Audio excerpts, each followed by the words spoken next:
Welcome to Haunted Voice Channel. Before we get started, just a quick reminder, there are minimal ads in this video. If you enjoy the content, please hit the like button and subscribe. It really helps me create more stories for you. Also, I'd love to know where you're from and what time you're watching. I hope you enjoy the stories, and thank you so much for tuning in.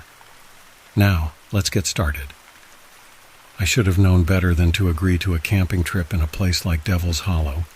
It's one of those spots you hear about growing up. Everyone has a story about it. A friend of a friend who went out there and never came back, or a hiker who heard something they couldn't explain. It was a place whispered about, always with an air of dread. But I wasn't one to believe in ghost stories or cryptid sightings. To me, it was just another isolated patch of woods, perfect for an adventurous weekend. My buddy, Jake, had suggested the trip. He was always talking about finding the most remote, untouched places to camp, and Devil's Hollow was at the top of his list. "We'll be miles away from civilization," he'd said with a grin. "No cell service, no people, just nature. It's going to be amazing." I should have said no, but I didn't. We drove out on a Friday afternoon, following a winding, narrow road that seemed to get darker the deeper we went. By the time we reached the trailhead, the sun was already dipping low, casting long shadows through the dense trees. I felt a weird sense of foreboding, but I shrugged it off as pre-trip jitters. We hiked for hours, deeper into the woods than I'd ever been. There were no trails, just Jake's GPS and his knack for navigation. Eventually, we reached a small clearing surrounded by towering pines and thick underbrush. It felt claustrophobic, like the forest was pressing in on us from all sides, but Jake was thrilled. "This is it," he said, dropping his pack with a satisfied smile. "Our own little piece of wilderness." We set up camp, built a fire, and cracked open a few beers. It was quiet, almost too quiet. The kind of silence that makes you hyper-aware of every crack of a branch, every whisper of the wind. But Jake was in his element, talking excitedly about the hike we'd take in the morning, about how untouched this place was. It wasn't long before things started to get strange. It began with the noises. At first it was subtle, rustling in the bushes, the occasional snap of a twig. We both assumed it was just wildlife, maybe a raccoon or deer moving through the trees. But then the sounds grew louder, more deliberate. Footsteps. Not the light, random movement of an animal, but heavy, slow steps, like something was circling the camp just beyond the firelight. "Probably just a bear," Jake said, though he didn't sound as confident as he tried to. We both grabbed flashlights and shone them into the trees, the beams cutting through the thick blackness. But there was nothing, no eyes shining back, no movement, just trees and shadows. The footsteps stopped, and after a while we tried to relax. But I couldn't shake the feeling that we weren't alone, that something was watching. That night I barely slept. Every time I closed my eyes, I'd hear something, a low, distant growl, or the crunch of leaves, like something was moving closer. But every time I sat up and looked around, there was nothing there, just the dark, empty woods. In the morning we found something that made my blood run cold. About 20 feet from our tent, scratched into the dirt, were strange markings. At first they looked like claw marks, long and deep, but as I studied them closer, I realized they weren't random. They were symbols, rough, jagged shapes carved into the ground like some kind of crude language. Jake tried to play it off, saying it was probably just some prank from another camper, but we hadn't seen a soul since we arrived.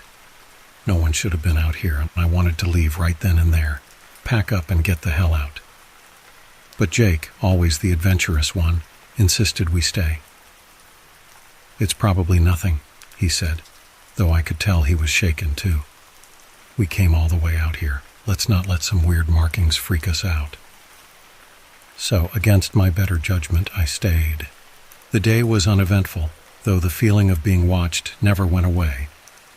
I kept catching glimpses of movement in the corner of my eye, dark shapes slipping between the trees. But whenever I turned to look, there was nothing. Jake pretended not to notice, but I could see the tension in his jaw, the way he kept glancing over his shoulder. By the time night fell, the unease had grown into full-blown fear. The woods seemed to close in on us, the trees looming tall and oppressive. The fire felt too small, too dim, and the sounds, the footsteps, the rustling, started again, this time louder, closer. I was sitting by the fire staring into the flames when I heard it. A voice. "Help! Me!" It was faint, almost a whisper drifting through the trees. I looked at Jake, thinking maybe he'd said something, but his face was pale, his eyes wide with fear. He'd heard it too. "Help! Me!" It came again, clearer this time. A woman's voice, weak and trembling, somewhere in the darkness. "Do you hear that?" I whispered, my mouth dry. Jake nodded slowly. "Yeah." We both stood, shining our flashlights into the trees, searching for the source of the voice. But there was nothing. Just the endless stretch of black forest. "Maybe someone's lost," Jake said, though his voice was shaking. "We should check it out." "No way," I snapped. "Something's not right. We need to stay by the fire." But Jake, ever the hero, ignored me and started walking toward the voice, calling out, "Hello? Where are you?" I stayed behind, heart pounding in my chest as I watched the beam of his flashlight bob through the trees, growing fainter the farther he went. And then, just like that, the light disappeared. "Jake!" I yelled, panic gripping me. There was no answer. I stood there trembling, torn between chasing after him and staying by the fire. But before I could make a decision, I heard footsteps. Fast, running footsteps, crashing through the underbrush, getting closer. I grabbed my flashlight, shining it toward the noise, expecting to see Jake sprinting back toward the camp. But it wasn't Jake, it was something else. I barely had time to register what I was seeing before it was upon me. Tall, hunched, its skin a mottled gray, like something long dead. Its face, if you could call it a face, was a twisted, snarling mass of sharp angles and empty eyes, and its mouth, it was wide, too wide, filled with jagged teeth. I screamed, stumbling backward as the thing barreled toward me, its long clawed hands outstretched. But just as it reached the edge of the firelight, it stopped. It recoiled, hissing like an animal, its black eyes fixed on the flames. I didn't hesitate. I grabbed the burning end of a log from the fire and swung it at the creature. It let out a shriek that rattled my bones and disappeared into the darkness, the sound of its retreating footsteps fading into the night. I didn't wait for Jake. I ran. I ran as fast as I could, through the trees, through the underbrush, not stopping until I reached the road, breathless and shaking. Jake never came out of those woods. The search teams never found him. But every so often late at night I hear that voice again. "Help! Me!" And I know it's not him. I always prided myself on being a seasoned camper, someone who wasn't afraid to face the wilderness alone. So when I heard about Wolf Creek, a remote spot in the national park that few dared to visit, I knew I had to see it for myself. The stories about strange disappearances and eerie happenings only made it more appealing. I wasn't one to believe in ghost stories. After a 5-hour hike deep into the forest, I finally reached the clearing by the creek. It was beautiful, isolated, and untouched by the crowds of tourists. I pitched my tent near the water and settled in, the quiet of the forest wrapping around me like a blanket. The only sounds were the soft gurgle of the creek and the occasional rustle of wind through the trees. As night fell, I lit a small campfire, warming myself against the evening chill. The sky above was a deep indigo, and the stars began to peek through the treetops. It was peaceful, almost too peaceful. The kind of stillness that makes you realize just how far away you are from civilization. I was halfway through my second cup of coffee when I heard it. A strange, distant noise carried by the wind. At first I thought it was an animal, a coyote maybe. But as I listened closer, it sounded wrong. The pitch of it fluctuated like someone trying to imitate an animal's call but failing. It was almost human, but distorted, too low and guttural to belong to any person. My stomach knotted as I strained to listen. The sound faded as quickly as it had come. I shook it off, telling myself it was just the wilderness playing tricks on my ears. The fire crackled beside me, and I stoked it, trying to push the unsettling noise from my mind. I had camped alone countless times before, but something about this place felt different. A few hours later, I decided to turn in for the night. I doused the fire and crawled into my tent, the cold creeping in through the fabric as I zipped myself into my sleeping bag. The creek bubbled softly outside, lulling me to sleep. It was sometime in the dead of night when I woke up. I couldn't say what roused me. No loud noises, no sudden movements, just an overwhelming sense that something wasn't right. I lay there, heart pounding in the dark, straining to hear anything out of the ordinary. At first, there was nothing but the soft trickle of the creek. Then I heard footsteps. They were faint, barely discernible over the sound of the water, but they were unmistakably footsteps. Slow, deliberate, and close. Too close. My heart hammered in my chest as I listened. They stopped just outside my tent, and I froze, my breath shallow, every muscle tensed. I waited, expecting to hear the footsteps retreat or move away, but instead there was only silence. Whoever or whatever was out there was just standing there. I had my bear spray within arm's reach, but that didn't feel like enough. I cursed myself for not bringing anything stronger. The seconds stretched into minutes, the quiet pressing down on me. I didn't dare move. My mind raced through possibilities. Another camper? An animal? But deep down, I knew it wasn't either. There was something off about those footsteps. Something too deliberate. Suddenly a voice broke the silence, and it was soft, almost a whisper, but clear as day. "Help me." It sounded like a woman, but there was something wrong with her voice. The cadence was all wrong, like someone trying to mimic human speech without really understanding how. My blood turned to ice. "Please, I'm lost." The voice was closer now, just inches from my tent. I could hear breathing, shallow and uneven. I squeezed my eyes shut, willing myself to stay still, stay quiet. Every instinct in my body screamed that whatever was out there, it wasn't human. "I can't find my way." The voice was louder, more insistent, but no less wrong. It was as if it was trying to lure me out, trying to sound desperate. But the words, they were too mechanical, like an animal repeating something it had heard but didn't understand. I lay there, frozen, my heart beating so loudly I was sure it could hear it. The footsteps resumed, circling the tent slowly, deliberately, and then stopping again, this time at the foot of my tent. The fabric moved, as if something was pressing against it from the outside, testing it. I clenched the bear spray in my hand, knowing it wouldn't be enough if that thing came in. My mind raced, trying to think of what to do. Should I make a run for it? Stay hidden and hope it would go away? Then, without warning, the voice changed. The pleading tone dropped, replaced by something colder, almost mocking. "I know you're in there." My blood ran cold. It had been pretending this whole time, baiting me, and now it knew I wasn't going to fall for it. The footsteps moved again, slow and methodical, this time pacing around the tent. I could hear its breathing, too heavy, too fast.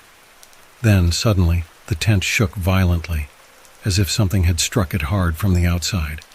I gasped, unable to keep quiet any longer. The voice laughed, a horrible, raspy sound that echoed through the forest. "Come out," it hissed.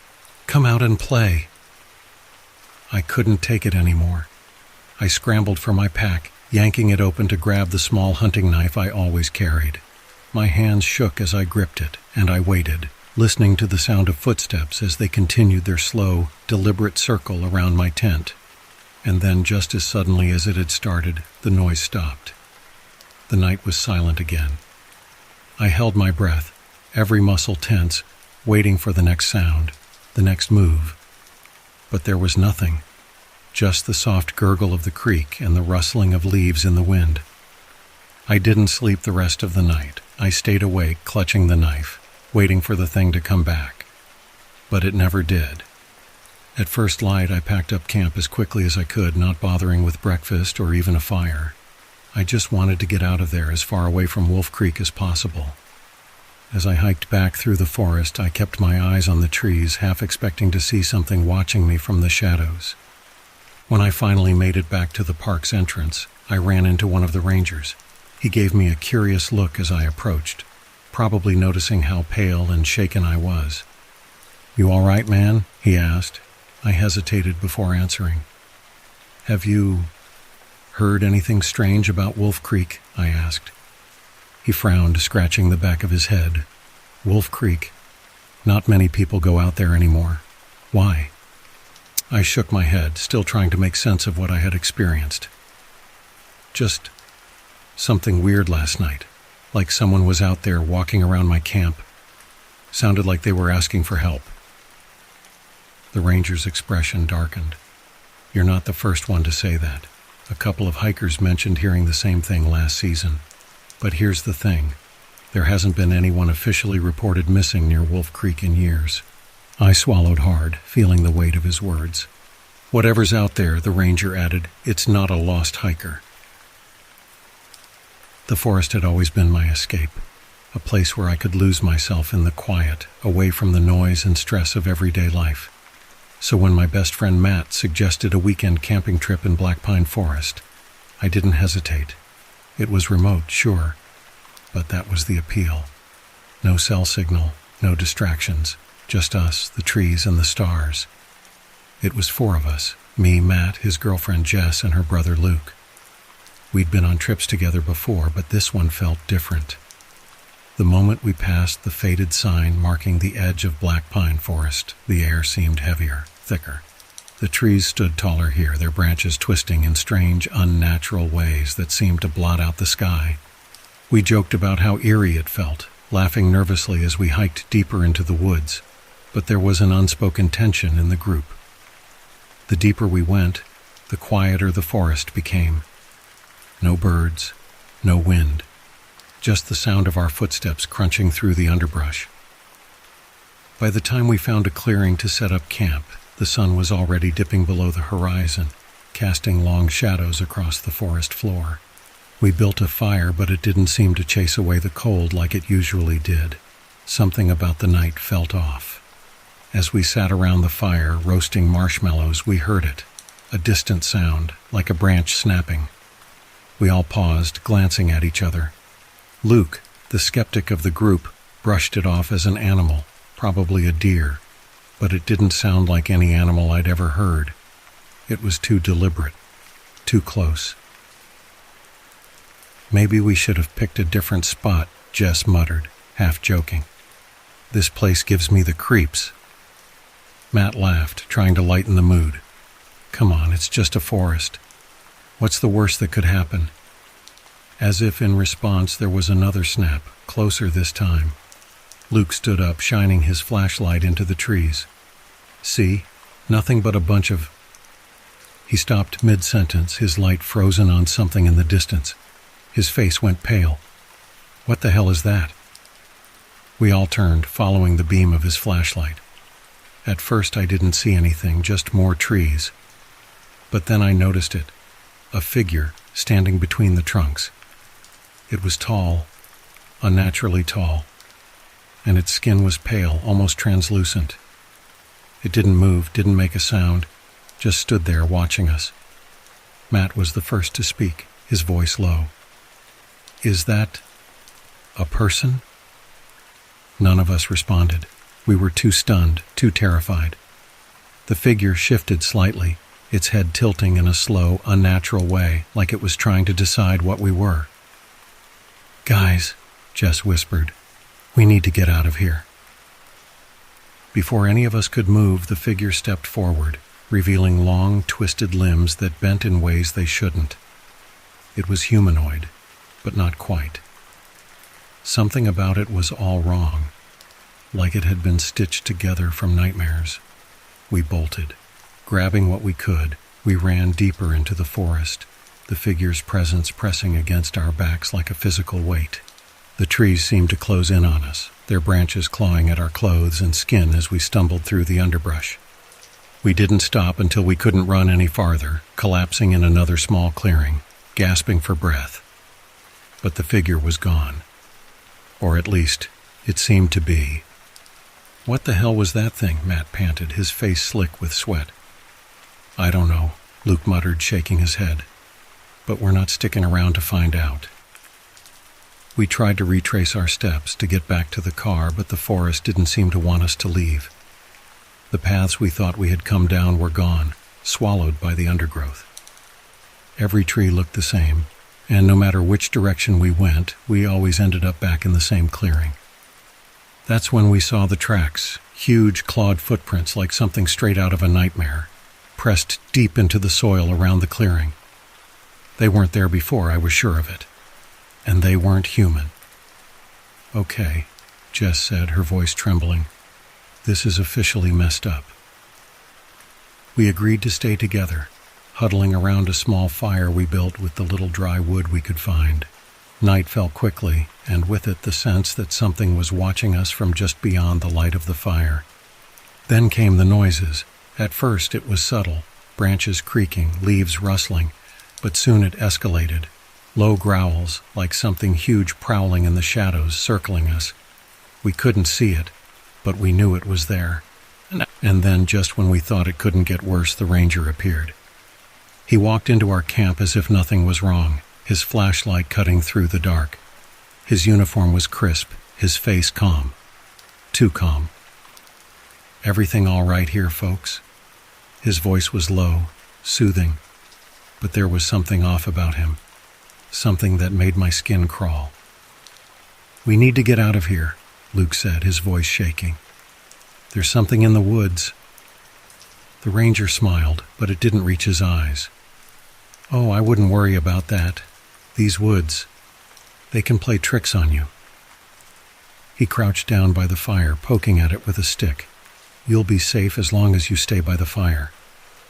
I didn't trust him. There was something wrong about the way he moved, the way he spoke.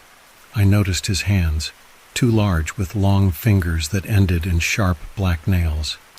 "You're not a ranger, are you?" I asked, my voice barely above a whisper. He looked at me then, his smile widening, revealing sharp, glistening teeth. "Smart one, aren't you?" Before any of us could react, he stood up, his body shifting, contorting, bones cracking as his limbs stretched and bent. His skin seemed to melt away, revealing something monstrous beneath. Tall, thin, with a head too large for its body and glowing yellow eyes that stared hungrily at us. We ran again, but this time there was no escape. The trees seemed to close in, the shadows deepening. I could hear the creature behind us, its guttural growl vibrating through the air. We split up, desperate, stumbling through the dark, but I didn't get far before I heard Matt scream. It was cut off abruptly, followed by a sickening crunch. I stopped, my heart pounding in my chest, and looked around, but there was no sign of the others, no sign of anything, just the oppressive darkness of the forest. That's when I heard the voice. "You're almost there." It was Jess, or at least it sounded like her. But when I turned, it wasn't her standing there. It was the ranger, grinning. And behind him I saw them, my friends, or what was left of them. Twisted, deformed, their faces contorted in expressions of terror. They weren't dead, but they weren't alive either. The ranger, no, the creature, stepped closer, its grin widening. "Welcome to the forest," it whispered, as everything went dark. And that's when I realized I had never left. This forest, these creatures, they had been waiting for us all along. And now we were part of it. Forever. There's a stretch of forest near my hometown that people tend to avoid. It's not marked on any map, and it doesn't even have a name. The locals just call it the Black Woods. Growing up, we all heard the stories, how people who went in didn't always come out. Or if they did, they came back different. I never put much stock in it. Figured it was the usual small-town folklore designed to scare kids away from exploring too far. But when my friend Mark suggested we camp out there for a weekend, I hesitated. I wasn't afraid, just cautious. But Mark had this way of egging people on, and before I knew it, we were planning the trip. There were 4 of us, me, Mark, his brother Kyle, and another friend named Sam. We were all seasoned campers, confident we could handle a weekend in some spooky woods without losing our minds. We packed our gear and headed out early on a Friday morning, ready for whatever adventure awaited us. The first few miles were easy enough. The forest seemed normal, dense trees, dappled sunlight, the earthy smell of moss and pine needles. But as we ventured deeper, something changed. The air grew heavier, colder, even though it was the middle of summer. The light seemed to dim, like the canopy above was thickening, blocking out the sun. The further we went, the more it felt like we were walking into a tunnel, the world outside slowly fading away. By the time we reached a suitable clearing to set up camp, it was late afternoon, though the forest was already drenched in shadow. There was something about the place that set my teeth on edge. The trees here were older, gnarled and twisted, their branches reaching out like skeletal fingers. The ground was soft and damp, covered in a thick layer of dead leaves that crunched underfoot. None of us said anything about the strange atmosphere. Mark made a few jokes to lighten the mood, but even he seemed uneasy. We set up camp, gathered firewood, and by dusk, we had a decent fire going. The flames flickered, casting long dancing shadows against the trees. That's when the sound started. At first it was subtle, a rustling in the underbrush like an animal moving through the leaves. But it didn't sound right, too deliberate, too rhythmic. We figured it was just some wildlife and tried to ignore it, but the rustling didn't stop. It circled the camp, moving from one side to the other, always just beyond the reach of the firelight. Mark laughed it off. "Probably just a raccoon," he said, though his voice didn't sound quite as confident as before. But as the night wore on, the noises grew louder. Footsteps, heavy, crunching footsteps, joined the rustling. At first, we tried to convince ourselves it was just an animal, a deer, maybe. But there was no way it was an animal. The steps were too measured, too purposeful. Whatever it was walking around our camp, watching. Sam was the first to suggest we call it a night. No one argued. We put out the fire, crawled into our tents, and tried to sleep. But sleep didn't come easy. The footsteps continued, slow and deliberate, moving through the trees. Every so often they would stop, right outside one of our tents, before picking up again. My heart was racing, my body rigid with fear, but I didn't dare move. I didn't dare make a sound. Sometime in the middle of the night, the footsteps stopped altogether. The silence was suffocating, the kind that presses down on you and makes you aware of every breath, every heartbeat. I lay there, staring at the thin fabric of my tent, waiting for something to happen. And then I heard the zipper. It was faint at first, like someone was slowly unzipping a tent. I held my breath, straining to listen. Another zipper, this time louder, clearer. One of the others must have been getting out. But why? "Mark," I whispered, but no one answered. The zipper kept going, slow and deliberate, like whoever was unzipping the tent was savoring the sound. I heard the soft rustle of movement outside, the shuffle of footsteps. My stomach dropped. Something wasn't right. I unzipped my own tent just a fraction, enough to see into the clearing, my flashlight gripped tightly in my hand. The fire had long since died, but the pale light of the moon filtered through the trees, casting an eerie glow over the camp. That's when I saw him. Mark was standing outside his tent, his back to me, unmoving. He wasn't doing anything, just standing there, rigid as a statue. I called his name again, but he didn't respond. I watched as he slowly tilted his head, as if listening to something. Then, with stiff, unnatural movements, he began walking toward the trees, disappearing into the darkness. "Mark," I called out louder this time, stepping out of my tent, but he was already gone. I turned toward Kyle and Sam's tents. Their zippers were open too. I rushed over, pulling the flap back, but the tents were empty. They were all gone. Panic clawed at my throat. I grabbed my flashlight, my heart pounding as I stepped into the forest, calling their names. But the only response was the oppressive silence. The trees loomed overhead, casting long, twisted shadows that seemed to reach for me. That's when I heard it, a whisper, faint and distant, coming from deep within the woods. It was so soft I almost didn't catch it, but it was there, my name. Ben. I froze, every muscle in my body tensing. It was Mark's voice, but it sounded wrong, like he was struggling to form the words, his voice distorted, stretched. Ben. The whisper came again, closer this time. I shone my flashlight into the trees, but all I could see were dark trunks and tangled branches. The air was thick with the smell of damp earth and decay. My breath came in shallow, ragged gasps. Ben, come here. The voice was right behind me now, but when I spun around, there was no one there. That's when I saw the figure. At the edge of my flashlight's beam, a shape emerged from the shadows. It was tall, unnaturally thin, its limbs long and twisted like the trees around it. Its skin was pale, almost translucent, and its eyes, they were wrong. Too big, too black, and they seemed to shimmer in the darkness. I took a step back, my heart slamming against my chest, but my legs felt like lead. The thing tilted its head, mimicking the way Mark had before he disappeared. And then, in that same distorted voice, it spoke again. Come closer, Ben. I didn't wait. I ran. I don't remember how I got back to the trailhead. The next thing I knew, I was stumbling out of the forest, breathless, terrified, with no idea how long I'd been running. I flagged down the first car I saw and got the hell out of there. The police searched the woods for days, but they never found Mark, Kyle, or Sam. No tents, no gear, not even footprints. It was as if they had never been there at all. But I know what I saw, and I know that something lives in those woods, something that's been there far longer than any of us. And it's waiting. Camping has always been my escape. The smell of pine, the crackle of a fire, the kind of silence that only the deep woods can offer.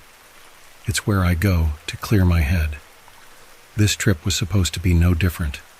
Just me, a weekend alone in the wilderness, away from work, from stress, from everything. I had been looking forward to it for weeks. I never imagined it would end like this. I drove out to Reddington Forest, a stretch of dense woods about 4 hours from the nearest town. The place was perfect, remote, untouched, with no hiking trails or campsites to attract crowds. In other words, exactly what I wanted, total solitude. I'd been there once before, but only for a day trip. This time, I planned on staying 2 nights, long enough to disconnect, but short enough to not worry anyone if I went off the grid for a while. I should have told someone where I was going. It started off perfectly. The weather was cool, the air crisp with the scent of pine needles and moss. I set up camp near a small clearing, just a stone's throw from a creek that bubbled quietly over rocks. The first day was peaceful, exactly what I needed. I spent it exploring the area, wandering through the trees, taking in the quiet. By dusk, I was sitting by my fire, watching the sky fade from deep blue to black, stars spilling out one by one. That night, I woke up to the sound of tapping. At first, I thought it was just a branch hitting my tent. The wind had picked up, and trees can make all kinds of noises in the night. I rolled over, trying to ignore it, but the tapping was persistent, rhythmic. It wasn't random like a branch would be. It was steady, intentional, like someone or something was drumming its fingers against the fabric of the tent. Tap, tap, tap. I sat up, heart pounding, and listened. The tapping stopped. For a long moment, there was only silence, the kind that presses in on you, heavy and suffocating. Then it started again. Tap, tap, tap. My mind raced. There was no one else out here, I'd made sure of that. I didn't hear footsteps, no rustling in the underbrush, just that eerie, methodical tapping. I grabbed my flashlight and unzipped the tent, heart hammering in my chest. I shone the light into the clearing. Nothing, just the fire, now reduced to glowing embers and the dark shapes of trees all around. I swept the beam across the ground, half expecting to see something standing at the edge of the light. But there was nothing, just stillness. I let out a breath and backed into the tent, zipping it up tightly behind me. Maybe it was a loose branch after all, or some animal curious about the tent. That's what I told myself as I lay back down, staring at the thin fabric between me and the night. I didn't sleep well after that. The next morning, everything seemed normal again. The sun was shining, birds were singing, and the tapping from the night before felt like a weird dream. I shook it off and decided to hike deeper into the forest. I figured a good day's hike would tire me out enough that I wouldn't be kept awake by any strange noises. I spent hours walking, exploring the dense woods that seemed to stretch on forever. The deeper I went, the more ancient the forest felt. Trees towered over me, their gnarled roots twisting out of the earth like claws. The air smelled damp, rich with the scent of decaying leaves and wet soil. It felt different, like I had crossed some invisible boundary. That's when I saw it, or rather them. Carvings deep into the bark of several trees were symbols, strange, jagged symbols that I didn't recognize. They looked old, weathered, as if they had been there for years, but at the same time, there was something about them that felt recent, fresh almost. I ran my fingers over one of the carvings and my skin prickled. A deep unease settled over me. I've hiked in a lot of forests, but I've never seen anything like this. They weren't the usual initials or heart-shaped carvings couples leave behind. These symbols felt wrong, deliberate but without any obvious meaning. I decided it was time to head back to camp. The further I walked, the heavier the air seemed to get. The trees loomed taller, and the light filtering through the canopy grew dimmer, casting long, creeping shadows across the forest floor. The sense of being watched crept over me like a cold hand on the back of my neck. By the time I made it back to camp, it was late afternoon. I quickly gathered more wood for the fire, hoping the flames would chase away the unease that had clung to me all day. But that night, it got worse. I woke up again, but this time it wasn't tapping. It was whispering, faint, barely audible, but unmistakable. Voices, low, hushed voices, like a conversation being carried out just beyond the thin walls of my tent. I froze, every muscle tense, straining to hear. The words were garbled, impossible to make out, but the tone was unmistakable. Whispered, almost urgent, as if whoever or whatever was speaking didn't want to be overheard. I slowly unzipped the tent, just enough to peek out, holding my breath. My flashlight was in my other hand, but I didn't turn it on yet. The campfire was nearly dead, casting a weak, flickering light around the clearing. And then I saw them. Figures. Tall, impossibly tall, standing just beyond the firelight. They weren't moving, just standing there, watching. Their forms were thin, too thin to be human. Their limbs long and spindly like the branches of the trees. I couldn't make out their faces, if they even had faces, just dark, elongated silhouettes. I couldn't breathe. I couldn't move. My mind raced, screaming at me to do something, anything. But I was frozen, paralyzed by the sight of them. Then one of them moved. It stepped forward just enough that the weak firelight caught the edge of its figure. Its limbs moved in slow, unnatural jerks, like it wasn't quite sure how to walk. And then it tilted its head, its body twisting at an impossible angle, as if studying me, as if deciding whether or not I was worth approaching. That was all it took. I scrambled out of the tent, adrenaline surging through me as I grabbed my pack and ran. I didn't care where I was going, didn't care that it was the middle of the night, or that I didn't know my way out of the forest in the dark. I just ran. Behind me, I could hear the whispers growing louder, more frantic, like they were calling after me. The footsteps, heavy, thudding footsteps, followed me through the trees, but I didn't dare look back. The air was thick, oppressive, pressing in on me from all sides as I tore through the forest. I don't know how long I ran, but somehow by some miracle I found the dirt road that led back to the parking area. My car was still there, untouched, like a lifeline waiting for me. I didn't even stop to catch my breath as I jumped in and sped down the narrow road, my hands shaking on the wheel. I haven't been back to those woods since. I don't plan to. but sometimes late at night when everything is quiet, I still hear it, that low rhythmic tapping. And when I close my eyes, I see those tall, twisted figures standing just beyond the edge of the light, watching, waiting. It started as a normal shift, or as normal as it gets when you're a park ranger stationed deep in the heart of Blackthorn National Forest. I had been at this post for years, too many years really, long enough to get used to the isolation and strangeness of the place. People called this forest cursed, but I chalked it up to the usual ghost stories campers like to tell around the fire. Still, I couldn't deny that Blackthorn had an unsettling atmosphere, especially when night fell, and the trees seemed to close in like shadowy sentinels. I was stationed at Fairwatch Tower 8, the most remote outpost in the entire park, a lonely structure perched on a hill, surrounded by dense pine forest and thick underbrush.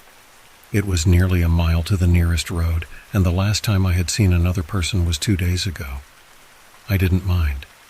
The solitude was something I had grown to appreciate, but that night something was different. The air felt thick, almost suffocating, like the trees were holding their breath, waiting.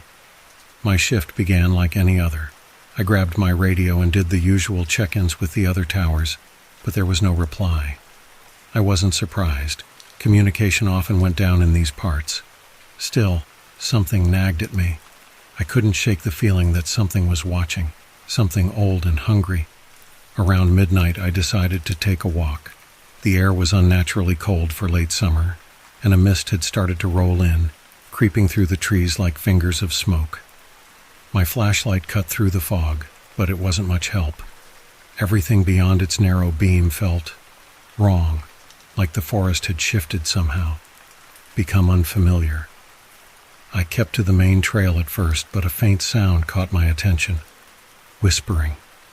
At least, it sounded like whispering. My heart thudded in my chest as I turned my flashlight toward the sound, sweeping the light over the trees. I saw nothing, but the whispering persisted, growing louder, more insistent. "Hello?" I called out, my voice sounding too loud, too intrusive in the stillness. No answer. The only response was the rustling of leaves, but the air was still, no wind. I should have gone back to the tower. Every instinct told me to turn around and lock myself inside, but I didn't. I told myself I was just being paranoid, that it was probably some campers messing around, maybe a lost hiker.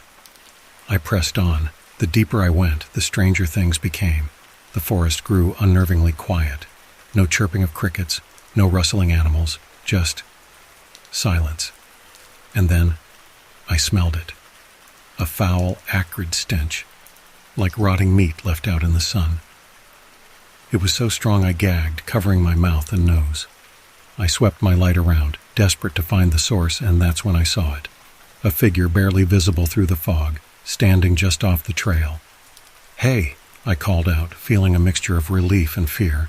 Maybe it was a lost hiker after all. But the figure didn't move. It just stood there, a dark silhouette against the mist. My light couldn't quite reach them, like the fog was swallowing the beam. I stepped closer, and that's when the whispering started again, louder this time, more urgent, and I realized it was coming from all around me.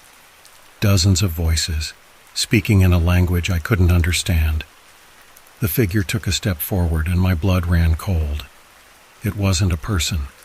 The thing that stepped into my flashlight's beam was wrong.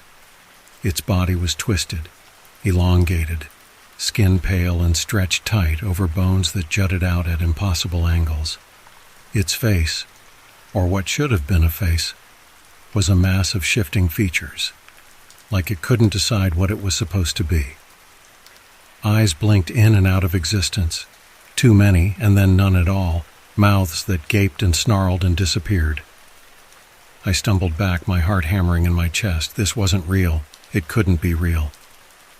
I turned and ran, but the whispering followed me, growing louder and louder, like a chorus of voices pressing in on me from every direction. My flashlight flickered, then went out completely.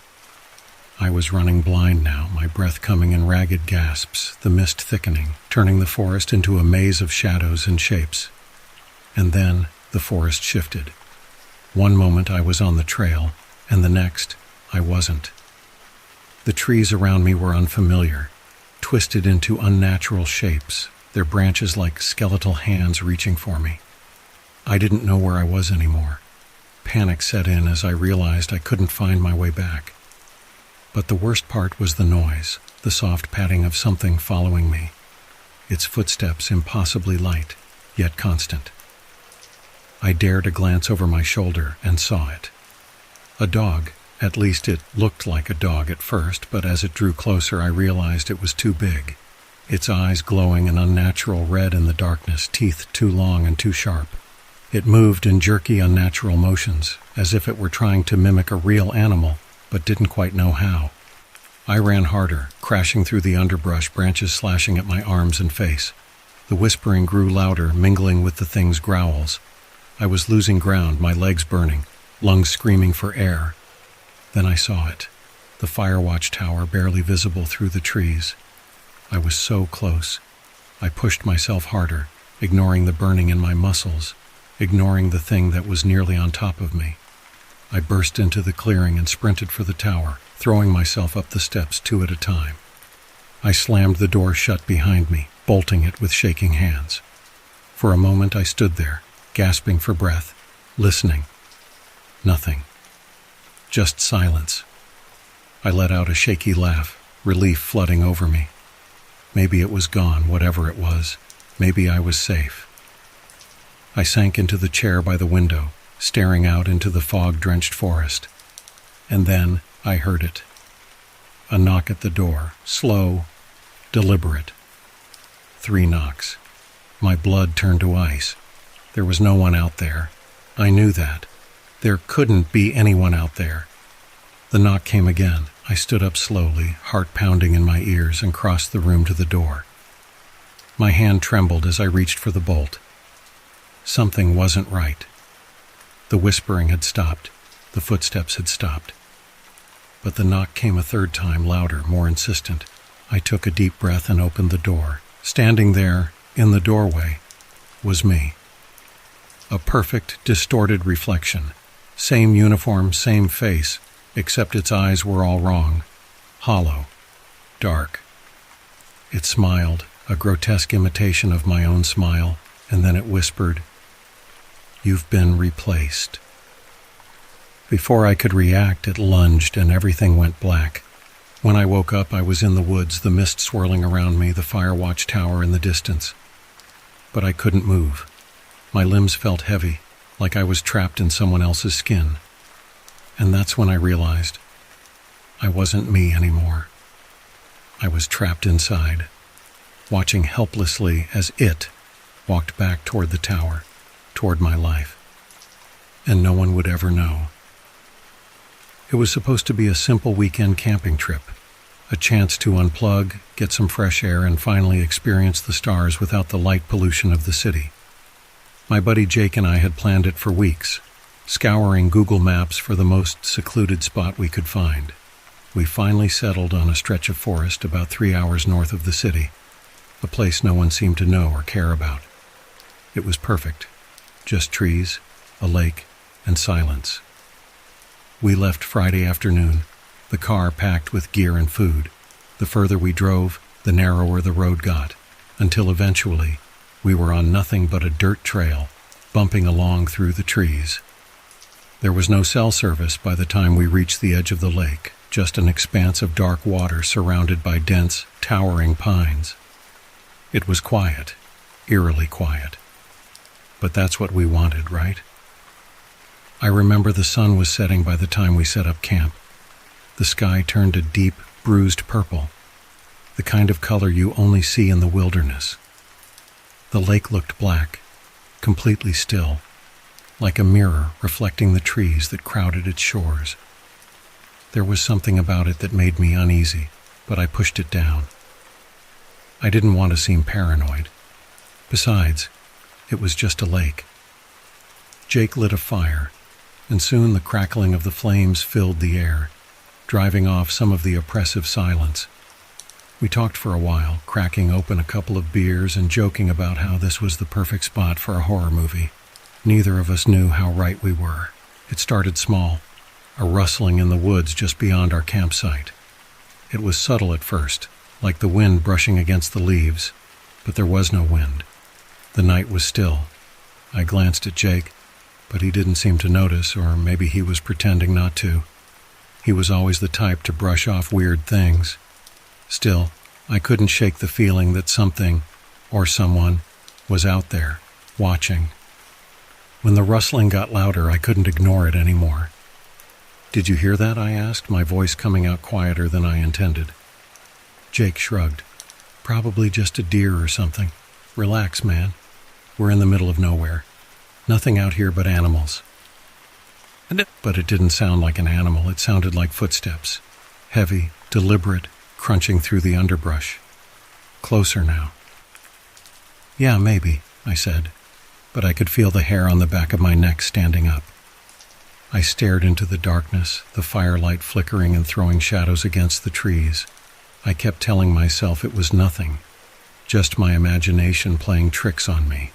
But then I saw it, a figure standing just beyond the tree line, barely visible in the gloom. My breath caught in my throat. "Jake," I whispered, gripping his arm. "Look." He turned, following my gaze, but by the time he looked, the figure was gone. "What the hell, man?" Jake said, frowning at me. "You're seeing things." But I knew what I saw. Someone was out there. My heart was pounding, and I could feel sweat gathering on my forehead despite the cool night air. I tried to laugh it off, but my voice shook. Yeah, you're probably right." But I didn't believe it. As the night dragged on, the forest around us seemed to come alive with sounds. Scratching, shifting, low, almost inaudible murmurs carried on the wind. Or maybe it wasn't the wind at all. Every time I glanced at the tree line, I expected to see the figure again, standing there, watching us. But it didn't reappear. Not yet. Jake eventually climbed into the tent and passed out. But I couldn't sleep. I sat by the fire, listening to the woods, straining to catch every sound. My mind was racing, half expecting to see that figure again, half wondering if I had imagined the whole thing. Hours passed, and the fire started to die down, the glowing embers barely giving off enough light to hold back the darkness. That's when I heard it. Footsteps. Not in the distance this time, but close, right behind me. I spun around, my heart hammering in my chest, but there was no one there. Just the empty, silent woods. My breath was coming in ragged gasps now, and my hands were trembling. I reached for the flashlight, turning it on and sweeping the beam across the campsite, across the trees. Nothing. I turned back toward the fire, ready to tell myself I was being paranoid again. But then I froze. The tent. The flap was open, and Jake was gone. "Jake?" I called, my voice barely more than a whisper. No response. I scrambled to my feet, shining the flashlight into the tent. His sleeping bag was there, unzipped and empty. Panic surged through me. Where the hell had he gone? "Jake?" I shouted this time, my voice cracking. Nothing but the echo of my own voice bouncing back at me from the trees. The woods were so dark now, the fire almost out completely.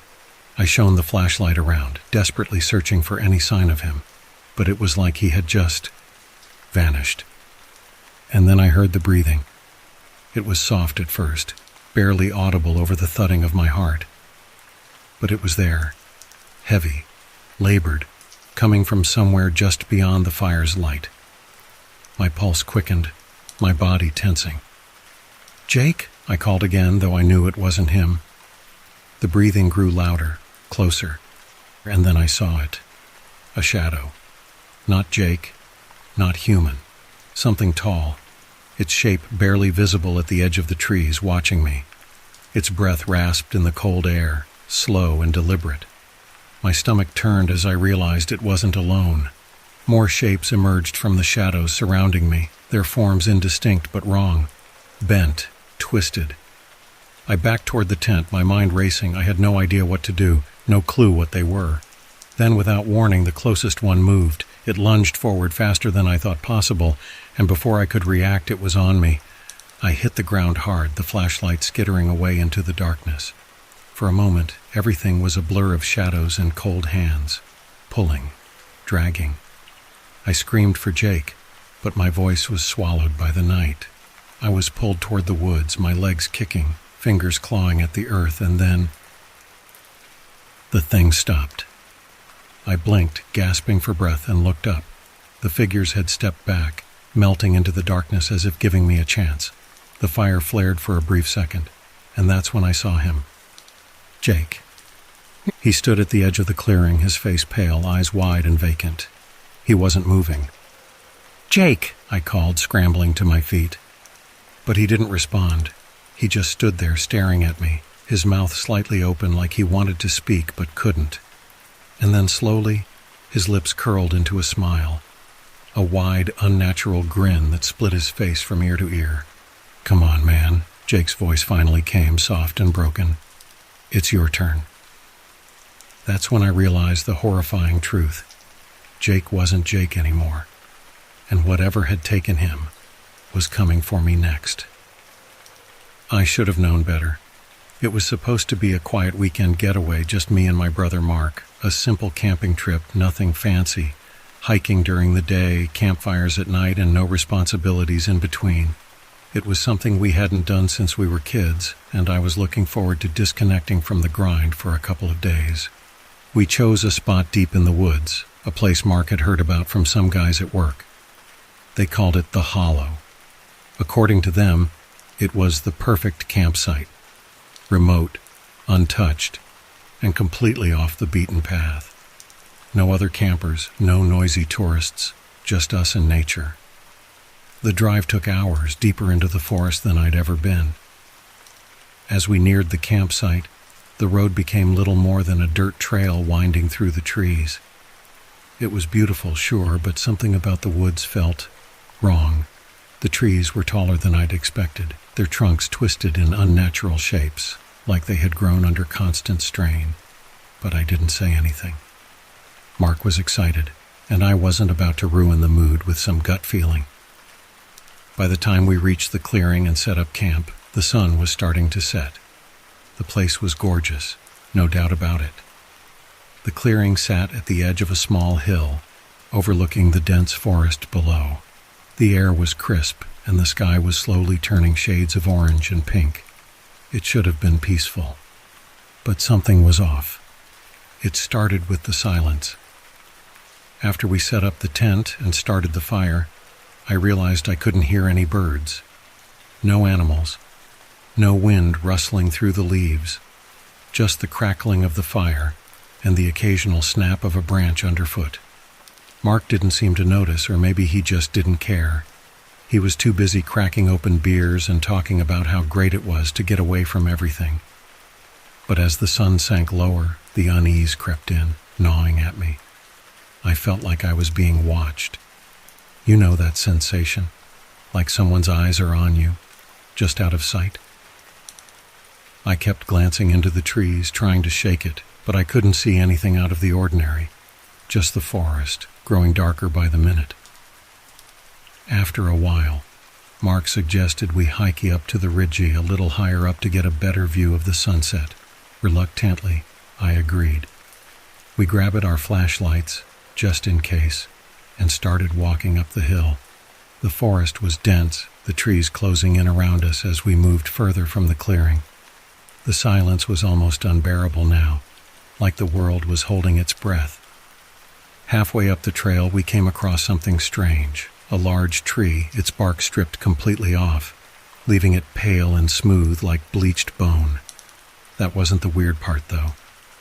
Carved into the trunk was a symbol, a crude circular shape with jagged lines cutting through it. I had no idea what it was supposed to be, but it gave me the creeps. Mark just laughed it off. "Probably some old hunting sign or something," he said. "Nothing to worry about." I wanted to believe him, but the feeling of being watched only grew stronger. We reached the ridge just as the last light of the sun was fading. The view should have been spectacular, but I couldn't enjoy it. My skin was crawling, like the air itself was thick with something wrong. I scanned the tree line, my flashlight cutting through the growing darkness, but there was nothing. Just trees, shadows, and more silence. Then Mark froze. "Do you see that?" he whispered. I followed his gaze, and that's when I saw them. Figures. Tall, thin, standing motionless in the trees below us, barely visible in the dim light. There were at least 5 of them, standing in a line at the edge of the forest, just beyond the clearing where our camp was. "What the hell?" I muttered, my voice catching in my throat. Mark raised his flashlight, but the beam barely touched them. They didn't move. They just stood there, watching. Their faces, or whatever passed for faces, were indistinguishable in the shadows, but I could feel their eyes on us, staring with an intensity that made my skin crawl. "We should go back," I said, my voice shaky. Mark didn't argue. We practically ran back down the hill, the darkness closing in around us. By the time we reached the clearing, the fire had burned low, casting long, flickering shadows across the ground. But the figures were gone. The edge of the forest was empty, just trees swaying slightly in the night breeze. Mark tried to laugh it off. "Probably just some other campers messing with us," he said, but I could tell he didn't believe it. Neither did I. We doused the fire and crawled into the tent, trying to shake the feeling of unease, but it clung to us like a second skin. That night, I barely slept. Every sound, every rustle in the leaves outside made my heart pound.